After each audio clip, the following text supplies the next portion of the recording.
Antes de citar Mateus 5, eu queria fazer uma menção do livro de Gênesis, acho que o capítulo 1, né, que diz assim: façamos o homem a nossa imagem, conforme a nossa semelhança. Amém? Então, guarde esse texto na cabeça, enquanto a gente lê o Mateus. Mateus, versículo 1 em diante. Vendo Jesus as multidões, subiu ao monte, e como se assentasse, aproximando-se seus discípulos. Ele passou a ensiná-los, dizendo: bem-aventurados humildes de espírito, porque deles é o reino dos céus. Bem-aventurados que choram, porque serão consolados. Bem-aventurados os mansos, porque herdarão a terra. Bem-aventurado que tem fome e sede de justiça, porque serão fartos. Bem-aventurados misericordiosos, porque alcançarão misericórdia. Bem-aventurados limpos de coração, porque verão a Deus. Bem-aventurados pacificadores, porque serão chamados filhos de Deus. Bem-aventurados os perseguidos por causa da justiça, porque deles é o reino dos céus. Bem-aventurados sois quando, por minha causa, vos injuriarem e vos perseguirem e mentirem, dizendo todo mal contra vós. Regozijai-vos e exaltai, porque é grande o vosso galardão nos céus, pois assim perseguiram os profetas que viviam antes de vós. Então, como eu estava dizendo para os irmãos, lembra do texto de Gênesis, onde o Senhor tinha como plano primário, né, de fazer o homem à sua imagem, conforme a sua semelhança. Então vamos ficar na primeira palavra, fazer sua imagem conforme a semelhança. Parece redundante, parece que ele está dizendo a mesma coisa, ou dizendo duas vezes a mesma coisa, e quando simplesmente ele está dizendo, dando informações diferentes. Mas graças à nossa tradução a gente tem uma ambiguidade, não uma ambiguidade, mas redundância mesmo. No português, se fosse no português seria mais como um pleonasmo do que uma redundância. Mas o Senhor Jesus, mas Deus, né, na sua deidade lá, naquele conselho, estava dizendo o seguinte: façamos o homem a nossa imagem, que expressa do hebraico, né, nada mais, nada menos do que o caráter de Deus. A palavra imagem significa caráter de Deus. Então, a proposta da introdução do livro de Mateus, né, a proposta desse aperfeiçoamento nada mais é do que tratar do assunto do reino. Nós gastamos alguma demanda de tempo junto ao Marconi, junto ao Sérgio, junto a outros irmãos e ao Aldilson também, né, perturbando um pouco eles, porque gostaríamos de consolidar aquilo no nosso coração. E aí, né, indagamos bastante. Mas graças a Deus está pacificado no meu coração em relação ao reino. E eu gostaria de repartir com os irmãos o que a gente tem aprendido. Amém? Então, é como a expressão que utiliza aqui. Isso aqui é faca na caveira. Aprendeu, vai fundo e luta pelo que viu. Amém ou não? Estamos motivados nesse sentido? Amém. Então, qual é a proposta de Deus desde sempre? Fazer o homem à sua imagem. Fazer o homem com o caráter dele. Né? Então ele foi lá e fez Adão. Né? E ele fez Adão, e Adão era um homem perfeito, era um homem que não tinha nada de nenhuma atribuição do que tem do homem de hoje. O homem de hoje é um homem que a gente estudou no propósito, é um homem caído, é um homem da queda, e nós estudamos vários assuntos dentro do propósito. Amém. Mas esse não é o cerne da questão. Né? O Senhor também colocou o homem no jardim para que reinasse. Então, mais uma vez, a gente remete à palavra do reino na questão ali de Adão e Eva. Então, Adão e Eva foram introduzidos para reinar sobre a terra. Essa é a posição da igreja hoje. Né? Mas disponibilizado, né, desse caráter, que é o único caráter realmente que faz com que possamos reinar ou não. Né? Caso tenha ou caso não tenha. Então, a gente vem lendo, né, e eu já li muitas vezes esse texto, né, e dá uma sensação de que quando você lê aquele texto, de que duas sensações que eu tenho quando eu leio o texto de Mateus, capítulo 5, as bem-aventuranças. A primeira é que eu devo praticar, né?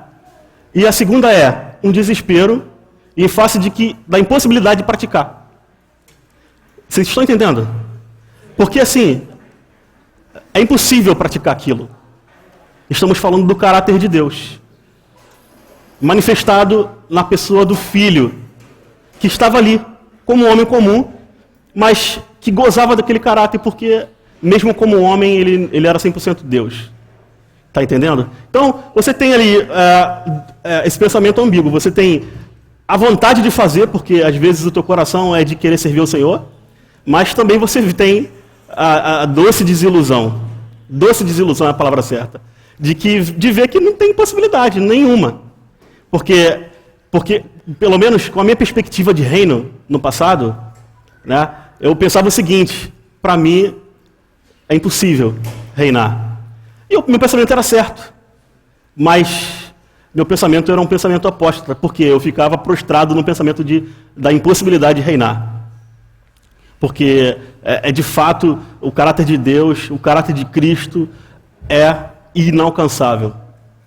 Mas é claro que o Senhor quer trabalhar isso em nós, né? Ele não quer apenas só dizer que é impossível, como foi o momento onde ele trouxe a lei na terra. Então eu gostaria também de falar sobre isso. Nós falamos sobre as eras.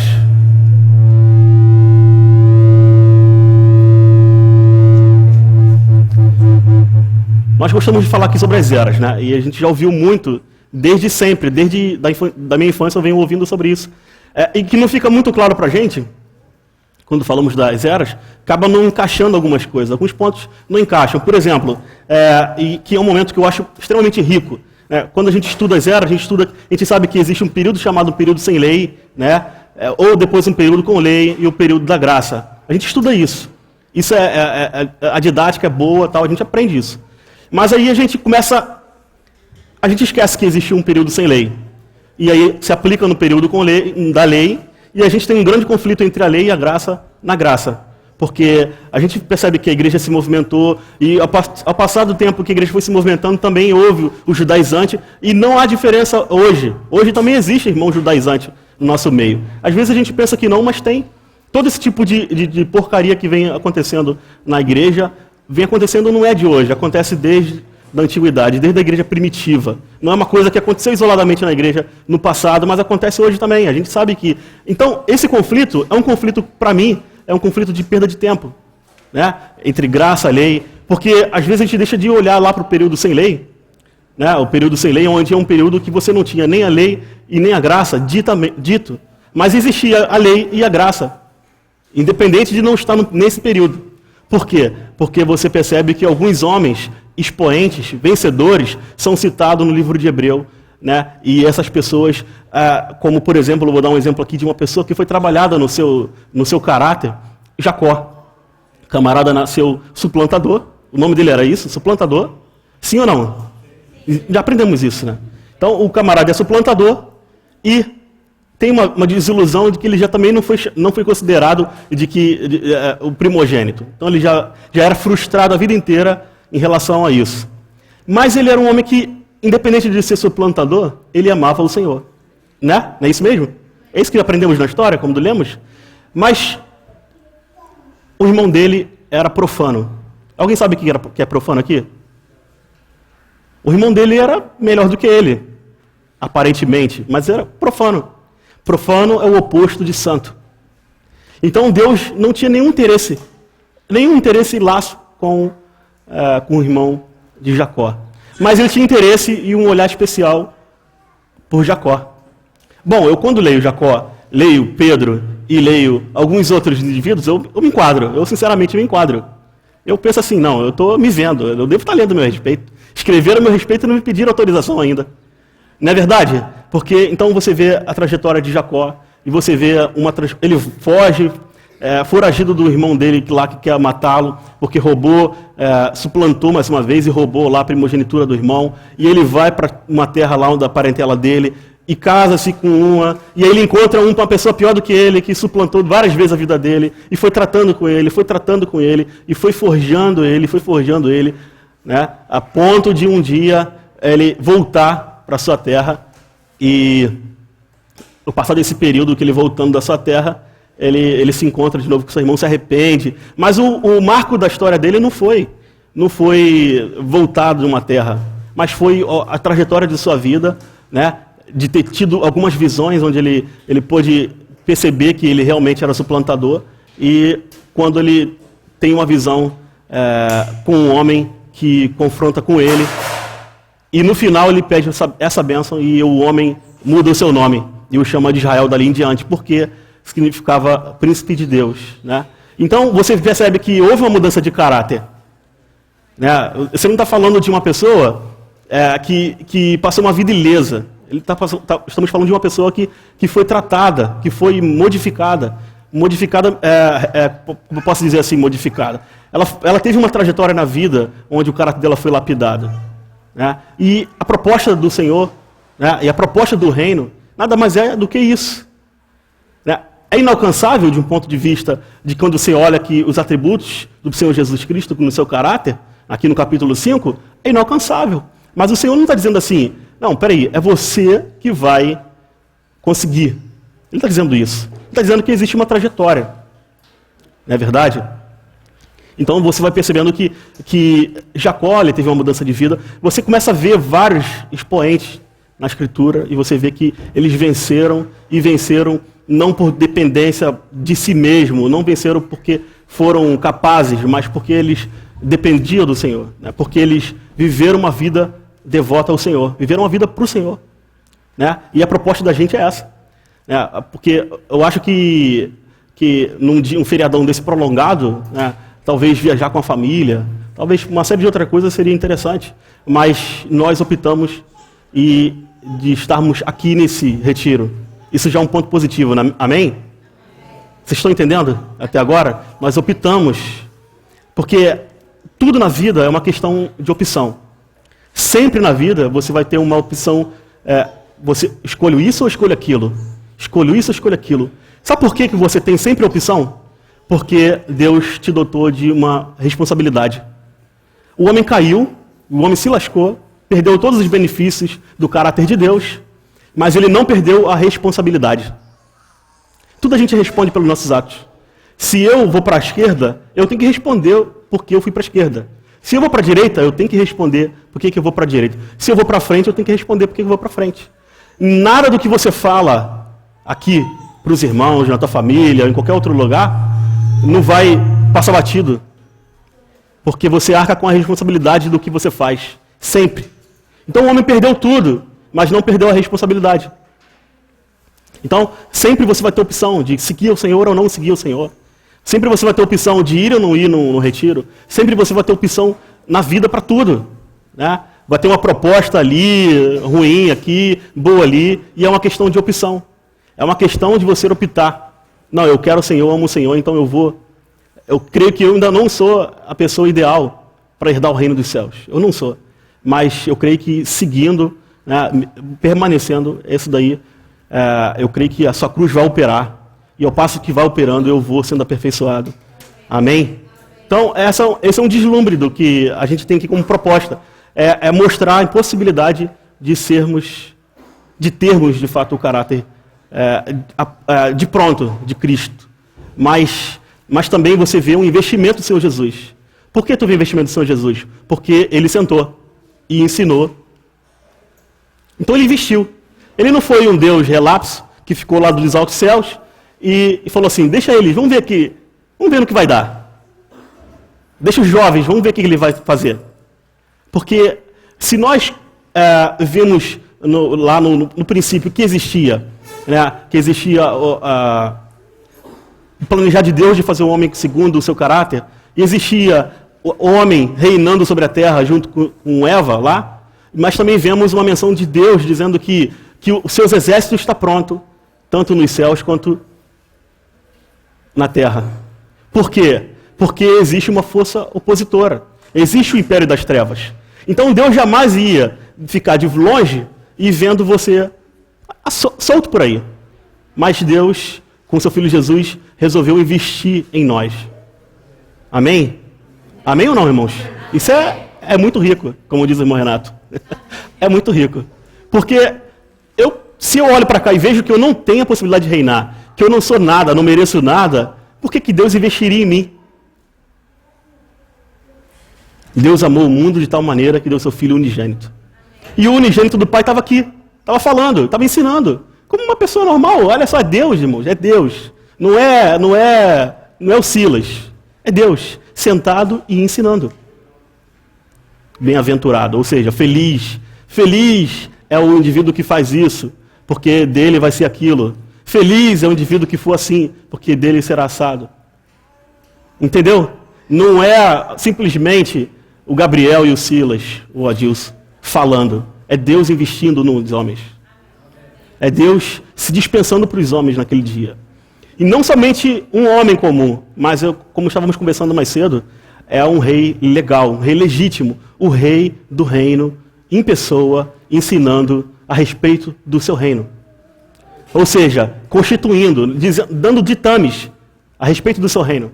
Dizendo assim, olha, no meu reino, no reino dos céus, né, vai ser assim, vai ser assim, vai ser assim, é necessário que seja assim, é necessário que seja assim.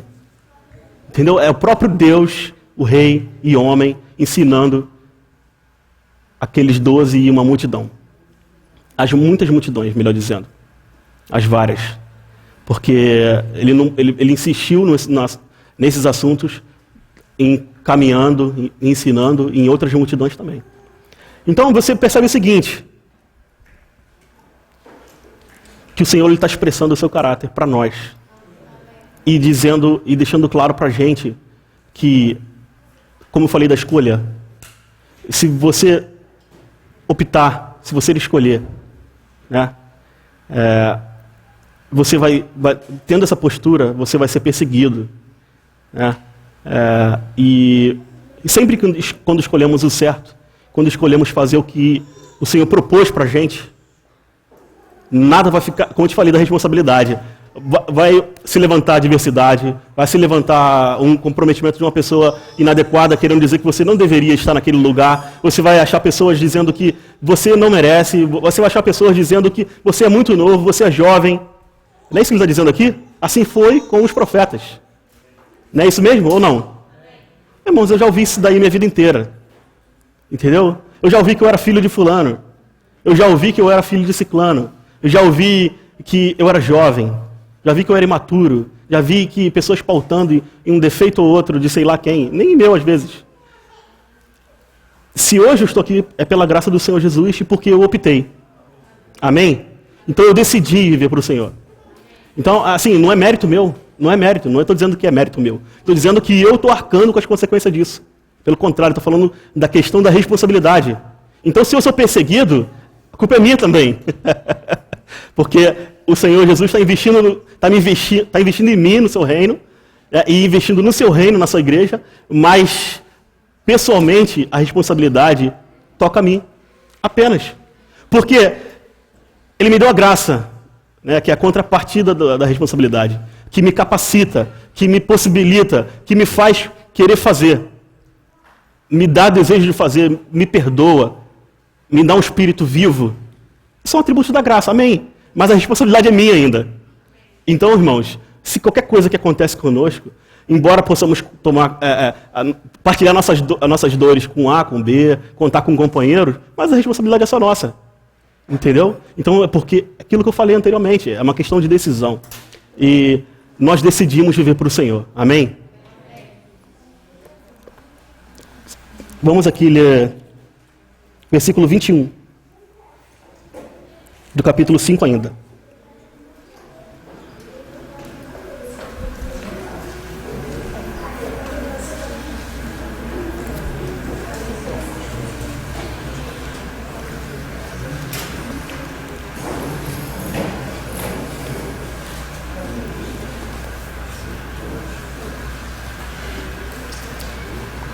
Pode ir lá? É o capítulo 5, versículo 21.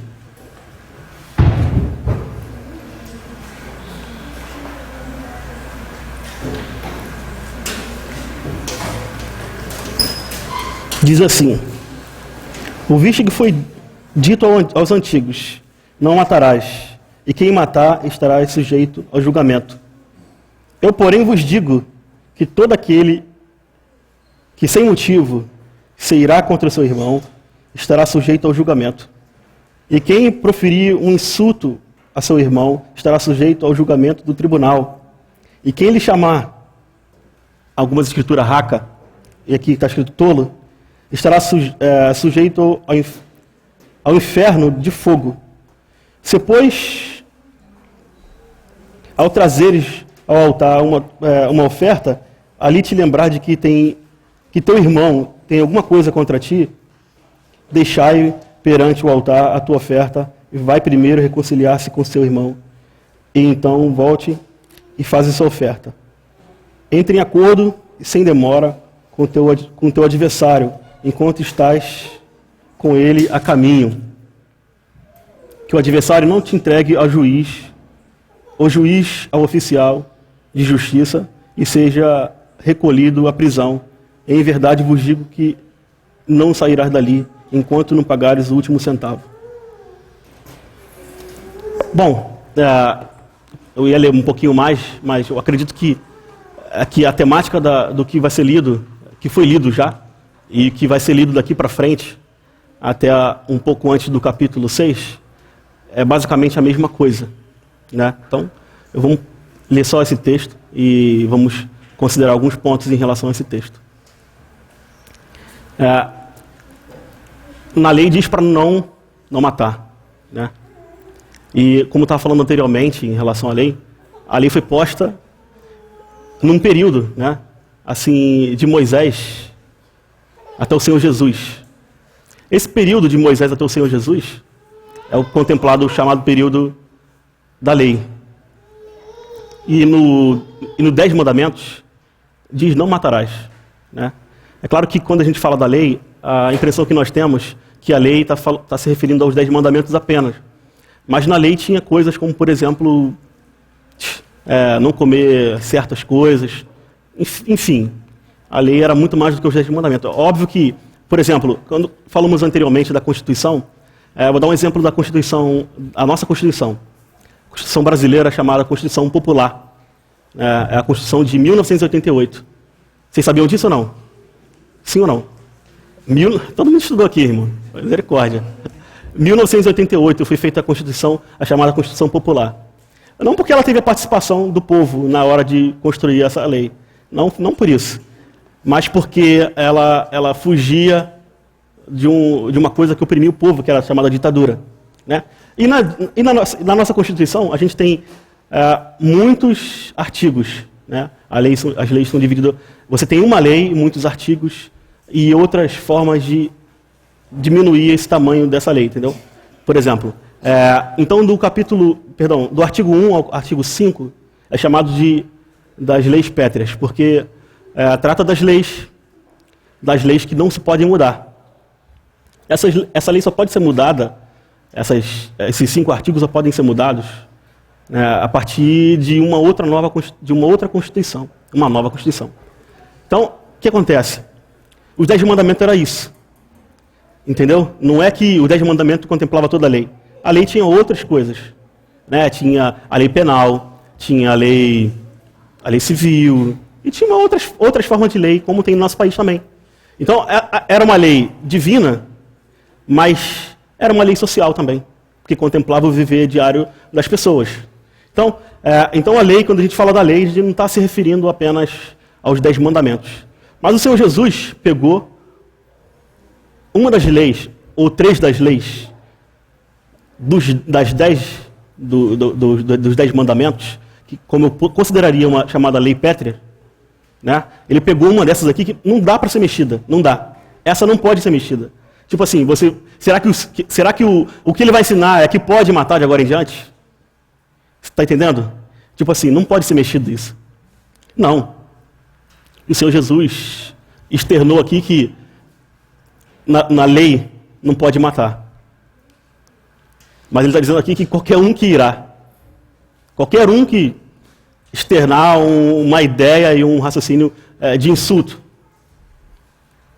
Então, ele está dizendo assim, que o homicídio não é uma questão jamais de um ato. Por exemplo, vou dar um exemplo de um indivíduo na Escritura. Davi, ao adulterar, que ele também fala aqui, no texto, eu vou conjecturar, eu vou ser sincero para os irmãos, eu não sei se isso aconteceu, mas eu vou conjecturar. Imagina Davi não indo para a guerra, né? E uma vez que ele não foi para a guerra, ele estava suscetível a algumas coisas que ele, como guerreiro, que viveu para a guerra, que expressava o reino de Deus na terra. Ele era um indivíduo que expressamente era o cabeça da família de Jesus Cristo. Ele era o cara da época dele, digamos assim. Deus investiu muito nele. Então ele optou a não ir para a guerra, certa feita. E aí, no pátio da sua casa, ele vai contemplar a natureza, como é que está o seu reino, como estão as coisas. Eu só vou lá visitar, eu vou lá olhar, acordei, achei legal olhar a vista. Aí ele olha, poxa, a vista está legal. Pô, tá tudo bem. Aí volta. No dia seguinte, porque guerra durava alguns anos, vocês não sabem, algumas guerras duravam bastante tempo. E aí ele volta, e aí ele criou essa rotina de olhar no pátio. Aí, do nada assim, deixa eu tentar explicar como é que funcionava o castelo. Num castelo, tinha aquilo que Jesus falou, de muitas moradas. Você está entendendo? Não que estou dizendo que a Nova Jerusalém é um castelo, não é isso. Me perdoa aí se alguém achar isso, não é isso. Mas na casa do meu pai há muitas moradas. Então o castelo era tipo isso. Tipo assim, a parte central do castelo vivia a monarquia. Mas nos arredores, né, ainda aclopado ao castelo, vivia as outras pessoas, os outros nobres. Capitão, tesoureiro, lá, uma infinidade de outras pessoas. Bom, então ele todo dia criou o hábito de ir lá olhar a natureza, e olhava, tal, e olhar como é que estava o seu reino. Certa feita, ele observa que tinha uma mulher exposta, né, nua. Aí eu pergunto para vocês, será que ele adulterou e matou? Quando ele, de fato, fez o ato lá de adulterar e matar o marido daquela mulher? Ou as muitas vezes que ele foi e voltou, ele já não tinha maquinado tudo isso? Já não estava no coração dele, tudo isso. Então, o Senhor Jesus está tratando com a raiz do problema. Ele não está dizendo assim, se você pecar, se você matar, se você fizer, você vai ter uma punição, você vai ter um tratamento em relação a isso. Ele está dizendo não, que a raiz do problema é a nossa motivação, nossa predisposição de fazer. No meu trabalho, a gente tem uma avaliação semestral que tem o tópico gente, e no tópico gente tem motivação. É claro que a motivação é para trabalhar. Então, já está pré-definida a motivação para trabalhar. Entendeu? Então eu sou avaliado, meu nível de 0 a 4, o quanto eu estou motivado. Então Jesus Cristo está fazendo isso, essa avaliação semestral que eu recebo, ele botou nesse texto. Ele falou assim, vamos ver, de 0 a 4, o quanto eles vão saber distinguir entre estar motivado a fazer uma determinada coisa e realmente efetuar essa coisa. Então, no reino de Deus, o padrão do reino está tratando de coisas como, por exemplo, a motivação. Coisas muito mais profundas do que você praticar uma coisa ou outra. Você está entendendo? Então, veja bem, torna de novo aquela questão do primeiro texto, da impossibilidade do homem praticar determinadas coisas, porque às vezes a gente não consegue catalogar o que sentimos durante o dia todo. Pelo menos eu não. Por exemplo, eu deparei com uma situação, lá no trabalho mesmo, que eu sofri bastante por conta de uma injustiça que eu passei lá e eu fui perseguido, tal. Mas, conversando com uma amiga que me deu um toque por que eu estava passando aquilo, eu pude entender que determinadas posturas minhas... Estou falando, irmãos, olha só, estou falando de coisa cotidiana. Eu não estou falando assim, irmãos, vamos orar todos os dias e Deus vai descer do céu. Não estou falando isso. Estou falando que o reino dos céus é vivido no teu dia a dia. Tá? Na escola, no trabalho, com seus pais. Por isso eu estou dando um exemplo do dia a dia. Dando um exemplo de caras na escritura do dia a dia deles. Então veja bem, e essa menina conversando comigo no horário de almoço, ela falou para mim, Silas, olha, por que estavam se levantando contra você nessa situação? É porque fulano falava de você. E ciclano falava de você. Certo? Isso, aquilo, outro. Irmãos, eu tinha duas opções. Me sentir coitado ou de examinar meu coração. E de ver que se realmente eu devo tratar me arrepender em alguma coisa. A palavra certa não é mudar. Porque a gente não tem essa possibilidade de mudar. Mas se arrepender, que é mudar de direção. né? Porque aí você conta com o Senhor. Uma vez que você conta com o Senhor para se arrepender, o Senhor te ajuda. Porque você conseguiu, nesse autoexame, ver que realmente existia uma predisposição, uma emoção, uma questão ali que você precisava tratar no seu coração. É claro que isso é paulatino, não é assim, ó.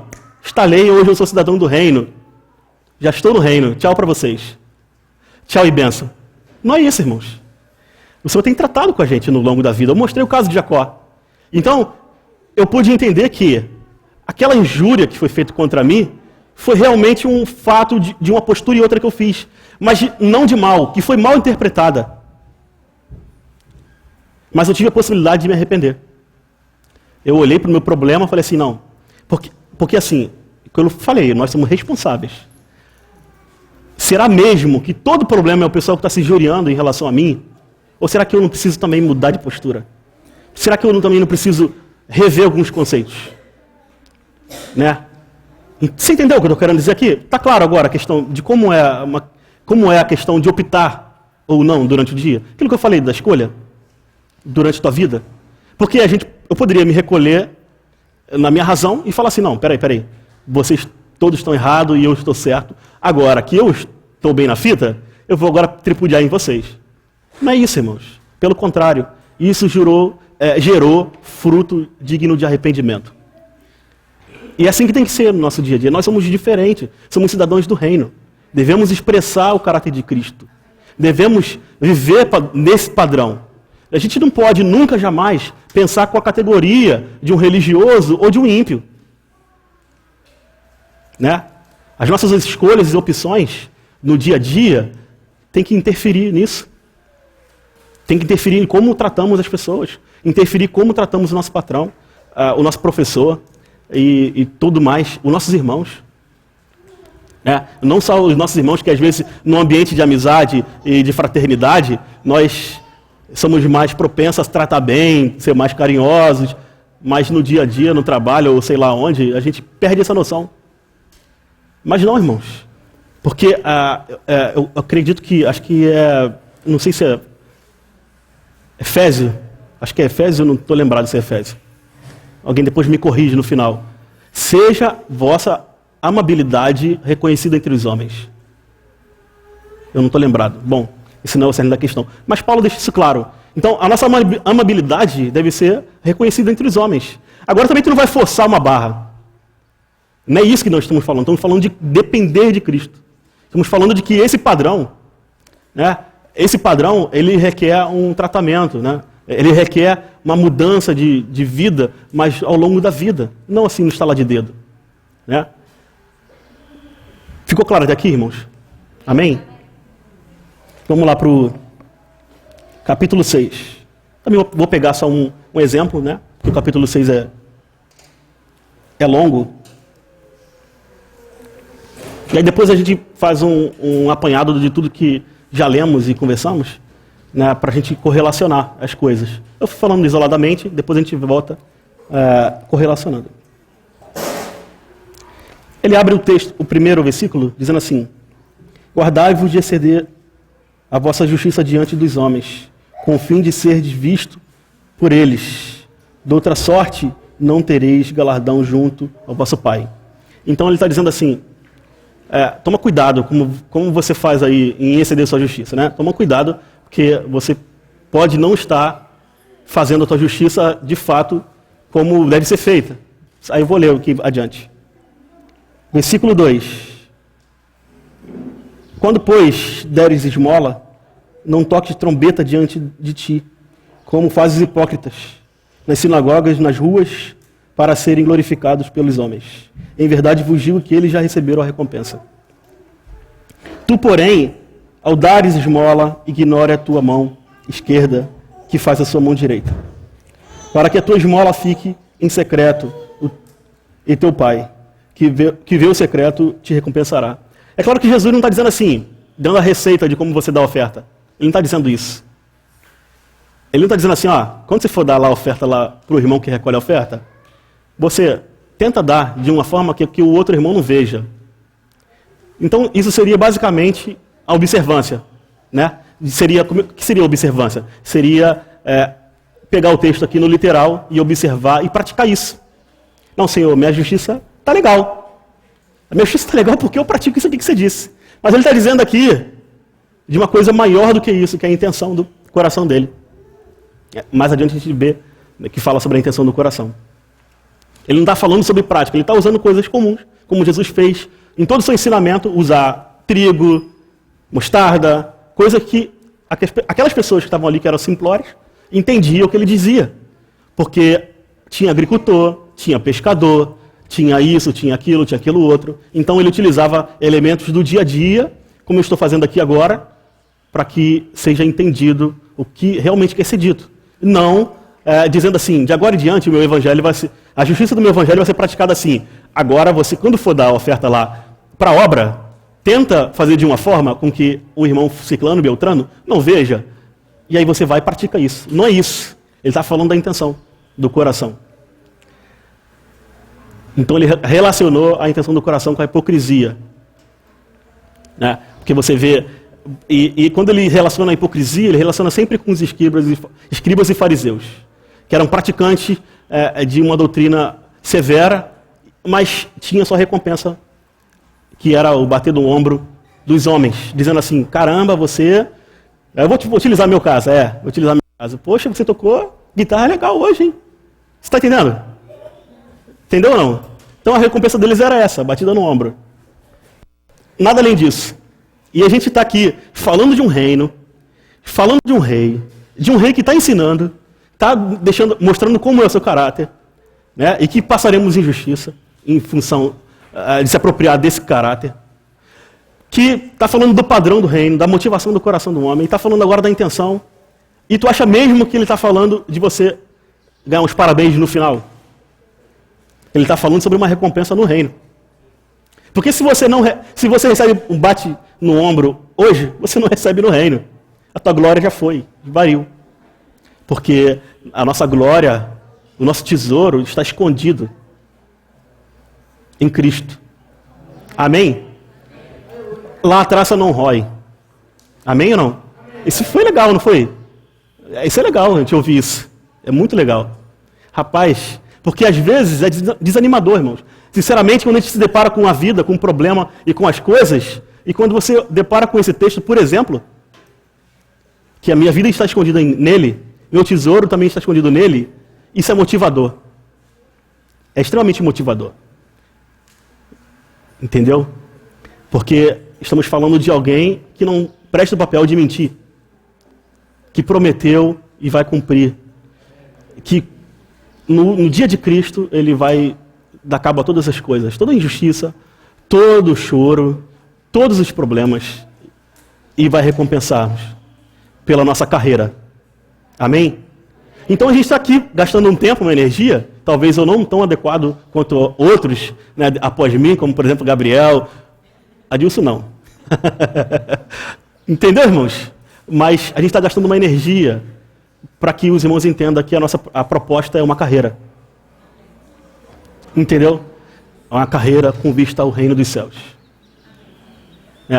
Reino dos céus esse que já foi disseminado na graça. É para ser praticado o reino hoje. Não é para ser praticado o reino quando o Senhor voltar. Não, calma aí, eu vou vivendo a minha vida, tocando a minha vida. Quando o Senhor Jesus voltar, eu pratico o reino com Ele. Não mesmo. Tipo, sem cogitação. Fora de cogitação. Muito pelo contrário. Então, aqui ele está tratando desse paralelo, né, entre a observância das coisas e, de fato, a intenção. O que te motivou? E aqui ele não está falando de coisas ruins, como falou anteriormente na questão da motivação. Ele está falando de coisas boas. Porque, olha só, eu usei o exemplo lá de Davi, e Davi olhava periodicamente a mulher de Urias, nua. E tipo, irmãos, ele estava olhando a mulher do camarada lá. Então, veio essa motivação no coração dele para fazer uma coisa ruim, ou melhor dizendo, duas coisas ruins, né? Duas coisas contra a lei de Deus, inclusive, que foi citado aqui, adultério e o homicídio. Mas eu não estou falando dessas coisas difíceis, estou falando de coisas como, por exemplo, que praticamos no dia a dia. Boas, orar, ler, tá? São coisas espirituais, coisas que interferem na vida. Mas Deus no Senhor Jesus Cristo dizendo o seguinte: não, gente, não é isso. O motivo não é esse. A intenção não é essa. A intenção é que você faça não dessa forma, para que você tenha a recompensa hoje.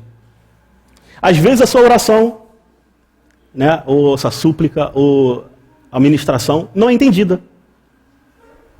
Não é compreendida. Ou às vezes é mal interpretada. Às vezes as pessoas te perseguem por conta do que você fala. Entendeu? Mas isso vai expressar, vai medir, de fato, o quanto o nosso comprometimento em relação à nossa motivação e nossa intenção. Se é para que eu tenha a glória dos homens, ou se é para que eu receba a glória de Deus no dia de Cristo. Porque assim, eu posso falar isso com experiência própria, né? Em relação à perseguição. Isso aí eu tô craque nisso já. Mas assim, o que isso mede, essa perseguição? O mede o quanto você realmente tem interesse no Senhor. Porque o Senhor está dizendo assim, ó, vão te perseguir, como fizeram com os profetas. É isso que ele está dizendo. Ele não está dizendo assim, gente, você vai ter uma vida próspera, cheia de dinheiro e de bem. Ele está dizendo isso não. Venha para o meu reino, que te darei 100 vezes mais na terra. Ele não está dizendo isso. Ele não fez essa proposta.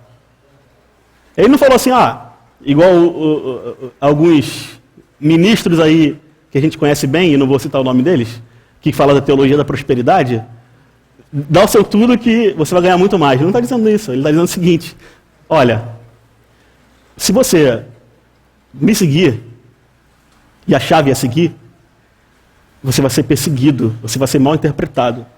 E às vezes a nossa motivação e intenção é boa, mas aí o resultado disso, que eu falei da responsabilidade, é ser perseguido. Nunca é 1000 maravilhas. Porque se for 1000 maravilhas, já pensa o seguinte: não, peraí, tem alguma coisa errada. Eu vou para outro lugar porque eu tenho que ser perseguido. Esse é o natural. O natural do cristão é isso, é ser perseguido.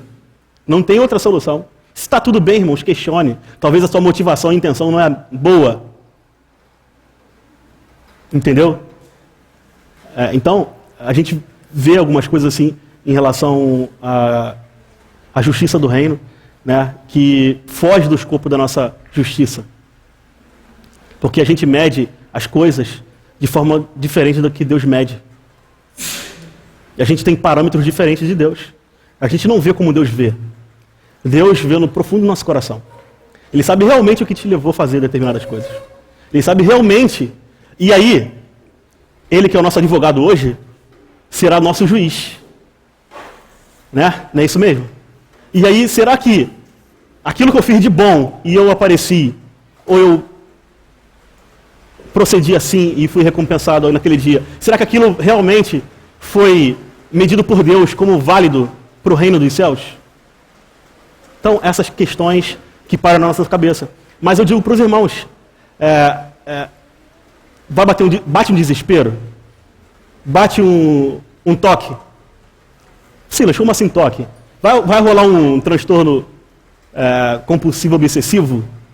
Isso é toque. E pautar a nossa vida?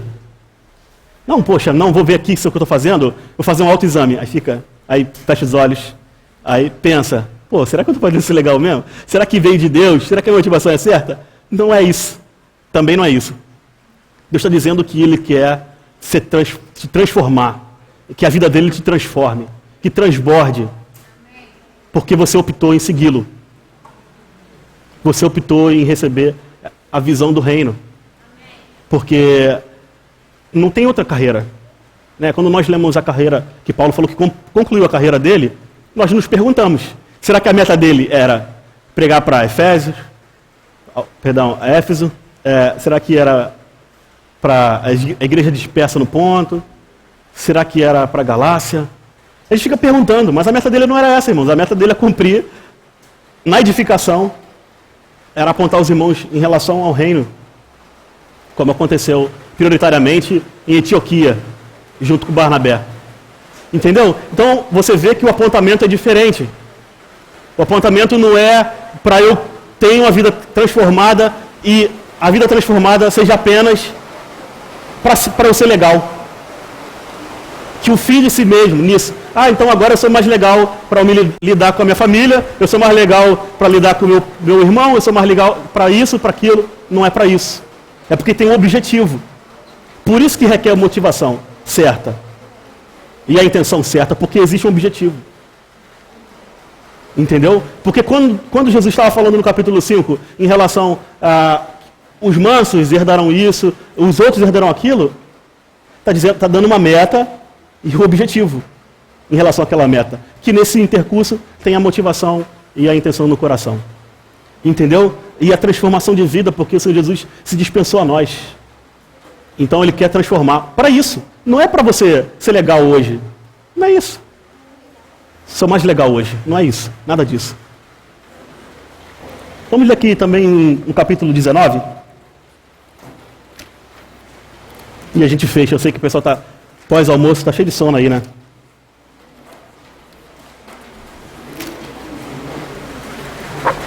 Os irmãos estão com sono? Amém? Não.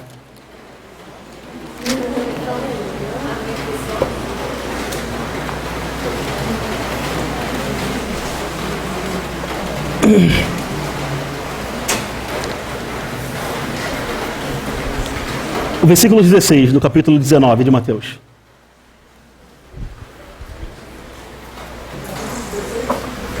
Capítulo 16. Não, capítulo 19. Versículo 16.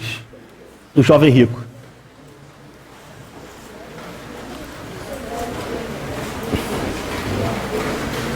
Isso aqui é interessante para consolidar tudo que já foi dito. Diz assim, versículo 16. Eis que alguém, aproximando-se, aqui não diz quem é. No nosso texto diz aqui, jovem rico. Mas em Lucas diz, né? Mas diz assim, eis que alguém, não deu importância, aproximando-se, eu acredito que Mateus deu pouca importância, por que ele deu pouca importância?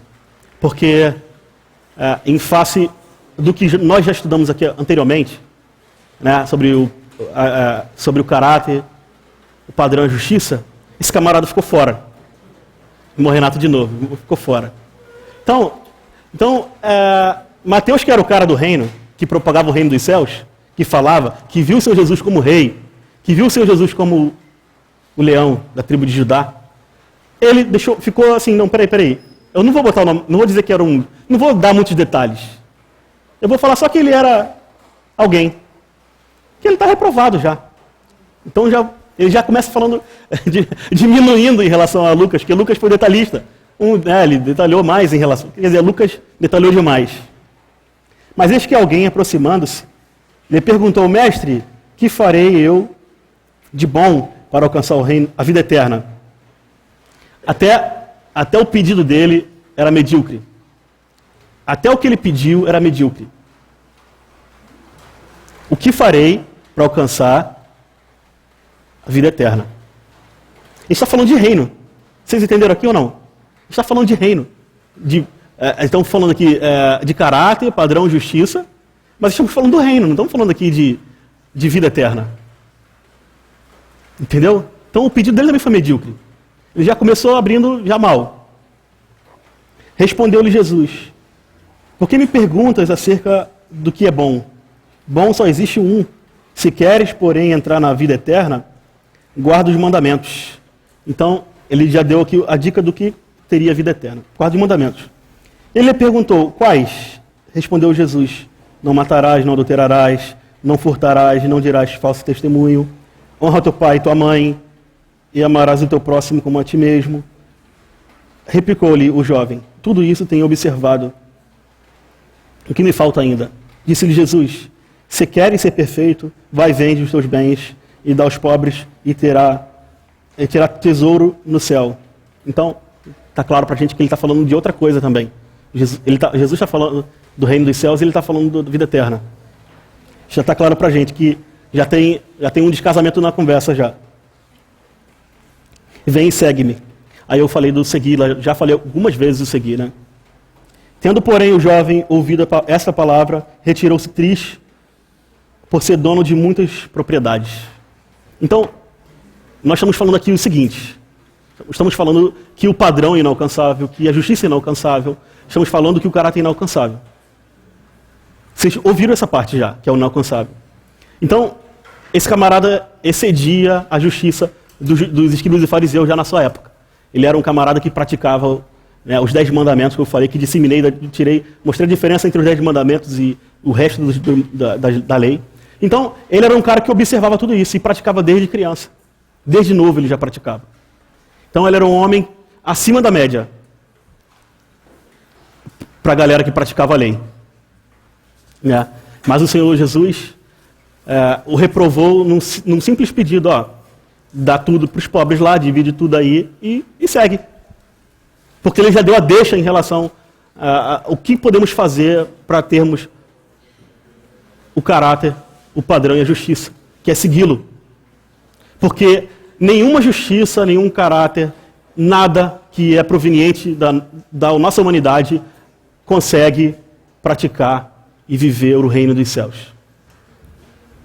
Então, se esse cara aqui não adulterava, não matava, não isso, não aquilo outro, não foi propenso a isso, o que restou para nós? Queria ouvir de vocês. Se eu acho que tudo que ele faz excedia o que eu faço hoje. Mas o que restou para a gente? Eu falei várias vezes a mesma palavra. Seguir. A questão não era dar o dinheiro ou não dar o dinheiro. A questão não era praticar ou não praticar. A questão era seguir. Entendeu, irmãos? O que podemos fazer em relação a isso? É optar em seguir. Apenas. Nós não podemos fazer nada, na verdade. Não podemos fazer. Tipo assim, não é. Quando a gente fala, dá a impressão de que é redundante, porque a gente está falando como uma máxima. Mas não é uma máxima, é uma realidade. A gente não pode fazer nada. Não. Ganhamos a vida eterna. Muito bom. Mas em relação ao reino, o que podemos fazer? Nada. Nem em relação à vida eterna, porque o Senhor Jesus deu. Amém? Foi um benefício da sua morte na cruz. Mas em relação ao reino, não podemos nada. Muito menos ainda, irmãos. Mesmo. Não podemos nada. Mas Ele deu a deixa. Siga-me. Ele deu a deixa não uma nem duas. Ele disse, nega a si mesmo, tome a cruz e siga-me. Algumas vezes. Ele deu a dica. Termino por aqui, tá, irmãos? Amém.